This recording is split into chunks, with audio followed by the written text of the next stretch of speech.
दिल्ली में transfer posting के अधिकार को लेकर केंद्र सरकार ने कल एक नया अध्यादेश जारी किया है। इस नए अध्यादेश में कहा गया है कि दिल्ली में अधिकारियों के ट्रांसफर और पोस्टिंग को लेकर अंतिम फैसला उपराज्यपाल यानी एलजी का होगा।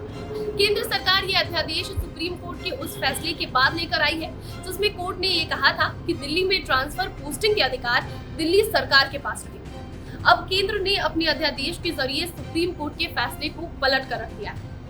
तो इस वीडियो में आपको बताते हैं कि आखिर अध्यादेश क्या होता है, सुप्रीम कोर्ट ने अपने फैसले में क्या कुछ कहा था, अध्यादेश को कानून बनने में कितना समय लगेगा और इससे कितना कुछ बदल जाएगा। नमस्कार, TV9 दिल्ली NCR देख रहे हैं आप और आपके साथ मैं हूं प्रतिज्ञा कश्यप। तो सबसे पहले आपको बताते हैं क्या होता है अध्यादेश। जब सरकार किसी विशेष परिस्थिति से निपटने के लिए कानून बनाना चाहती है तो वो पहले अध्यादेश लेकर आती है। ये एक तरह का आधिकारिक आदेश होता है और इसे तब लाया जाता है जब सरकार किसी आपात स्थिति में किसी कानून को पास कराने की योजना बनाती है, लेकिन उसे दूसरे राजनीतिक दलों का समर्थन नहीं मिल पाता है। ऐसे में सरकार उस अध्यादेश के जरिए कानून को पास करा सकती है। भारतीय संविधान के अनुच्छेद 123 के तहत सरकार के कहने पर राष्ट्रपति द्वारा उस समय अध्यादेश जारी किया जाता है जब सदन में कोई सत्र नहीं चल रहा होता है। ये राष्ट्रपति का विधायी अधिकार भी होता है। एक अध्यादेश की अवधि 6 हफ्ते की होती है, जिसे केंद्र सरकार इसे पास कराने के लिए राष्ट्रपति के पास भेजती है। अब आपको बताएं कि केंद्र सरकार जो अध्यादेश लेकर आई है उसकी 4 बड़ी बातें और मुख्य बातें क्या है। तो केंद्र सरकार के अध्यादेश में 4 बड़ी बातें जो कही गई है उसमें पहला, दिल्ली में ट्रांसफर पोस्टिंग के लिए एक national capital civil services authority यानी NCCSP बनाई जाएगी। इस अथॉरिटी में दिल्ली के मुख्यमंत्री, मुख्य सचिव और गृह विभाग के सचिव को शामिल किया जाएगा। कोई भी फैसला बहुमत के आधार पर होगा। अथॉरिटी की मीटिंग में अगर मुख्यमंत्री नहीं शामिल होते हैं तो भी उस बैठक को माना जाएगा और अथॉरिटी की सभी सिफारिशें उपराज्यपाल यानी एलजी के पास भेजी जाएंगी और अंतिम फैसला एलजी का ही होगा।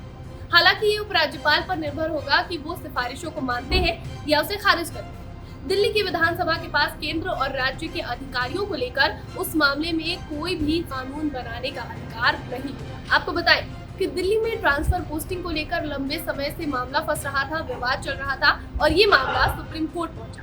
सुप्रीम कोर्ट ने फैसला आम आदमी पार्टी यानी दिल्ली सरकार के पक्ष में सुनाते हुए ये कहा कि अफसरों की ट्रांसफर और पोस्टिंग पर दिल्ली सरकार का अधिकार है।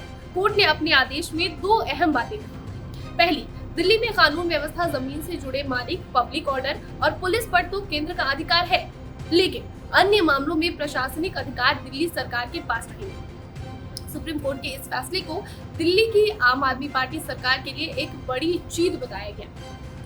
लेकिन अब सवाल ये उठता है कि अध्यादेश लाने के बाद अब आगे क्या होगा। तो अब अगले 6 महीने के अंदर केंद्र को ये अध्यादेश सदन में पेश करना होगा। अगर ये पारित हो जाता है तो ये कानून बदल जाएगा, अगर ऐसा नहीं होता है तो ये समाप्त हो जाएगा।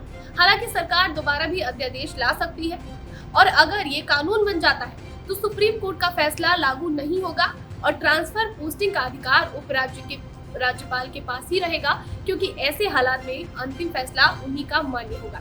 और अब इसी को लेकर दिल्ली में एक बार फिर से सियासी बवाल है, जहां पर आम आदमी पार्टी और दिल्ली सरकार जो है वो सीधा केंद्र सरकार पर निशाना साध रही है और इस अध्यादेश को गलत साबित कर रही है।